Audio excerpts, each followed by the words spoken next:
Opo, actually naramdaman na natin 'yan nung nakaraang 2022 kung saan nung nagkaroon ng giyera between Russia at saka Ukraine. Hmm. So naramdaman ulit natin yung pagtaas ng mga petroleum product ng hanggang almost 100 litro.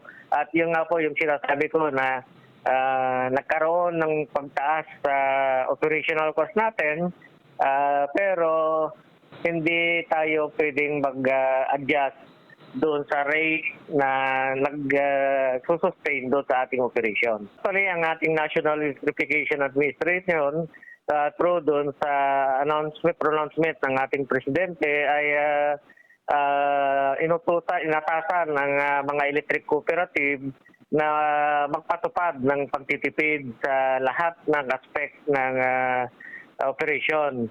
So, habang makatipid ay tipirin at yun din yung nakasama doon sa kautusan na i-disseminate sa ating mga consumers yung mga paraan para makatipid ng kuryente at paggamit ng mga products para makatulong doon sa national na pagtitipid, nationwide na pagtitipid sa mga nasabing produkto dahil talagang hindi natin maiwasan na maapektuhan yung presyo dahil sa maapektuhan yung supply and demand ng mga products na yun.